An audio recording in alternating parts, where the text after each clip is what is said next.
ఇక్కడ కాంగ్రెస్ పార్టీ బీహార్లో బీసీ ప్రజలను వాళ్ళ ఓట్ల కోసం తెలంగాణ మోడల్ అని చెప్పుక తిరుగుతూ ఉంది. అక్కడ ఈడ మోడల్ లేదు, లొటపీస్ లేదు, ఈడ జరిగేదంతా చీటింగ్. అక్కడ ముఖ్య హామీలు లోకల్ బాడీలో ఎక్స్ట్రీమ్లీ బ్యాక్వర్డ్ క్లాసెస్కి రిజర్వేషన్ పెంచుతామని చెప్పింది. అక్కడ 20 నుంచి 30%, 50% రిజర్వేషన్ క్యాప్ను దాటుతామని చెప్పింది. మరి ఇప్పుడు నోడు ఎందుకు దాటలేకపోయిండు? ఈడ దాటు ఫస్ట్. రెండోది, ప్రైవేట్ విద్యా సంస్థల్లో రిజర్వేషన్ ఆర్టికల్ 15(5) ప్రకారం ప్రైవేట్ కాలేజ్ యూనివర్సిటీలో ఈబీసీ, ఓబీసీ, ఎస్సీ, ఎస్టీలకు రిజర్వేషన్లు అమలు చేస్తామన్నారు.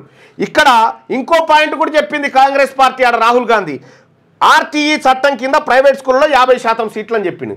ఇక్కడ తెలంగాణ రాష్ట్రంలో RTE right to education act 2009 ప్రకారం ఇక్కడ సీట్లు కేటాయించమంటే ఇక్కడ తప్పించుకొని తిరుగుతున్న కాంగ్రెస్ పార్టీ బీహార్లో న్యాయం చేస్తాను పోతా ఉంది. 25% ఫ్రీగా పిల్లలకి ఇవ్వాలంటే ఇవ్వకుండా మోసం చేస్తూ ఉంది. ఎన్నికల కోసం కాంగ్రెస్ పార్టీ ఆడుతున్నటువంటి నయా డ్రామా ఇది. 42%. రేపు పొద్దుగాల వీళ్ళందరూ ఇంప్లీట్ అయ్యారు కాబట్టి మళ్ళొక రోజు వాయిదా వేస్తున్నామని కోర్టు చెప్పడంతో ప్రక్రియ స్టార్ట్ అవుతుంది అన్నట్టుగా. ఈ ప్రక్రియ స్టార్ట్ అయినా మళ్ళా కొట్టేస్తారు. మహారాష్ట్రలో జరిగింది ఇదే.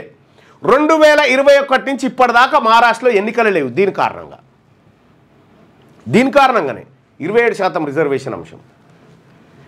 ఇంకా కొన్ని ఘటనలు ఏంటంటే ఉత్తరప్రదేశ్, హర్యానాలో జరిగినటువంటి 2 ఇన్సిడెంట్లు చెప్తా.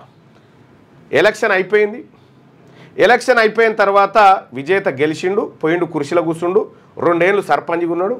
ఉన్న తర్వాత ఏమైంది దొరికేనా, ఈ ఎన్నికలు అక్రమంగా జరిగినాయి, ఈ రద్దు అని చెప్పి ఎన్నికలు రద్దు చేసి మళ్ళీ కొత్త ఎలక్షన్.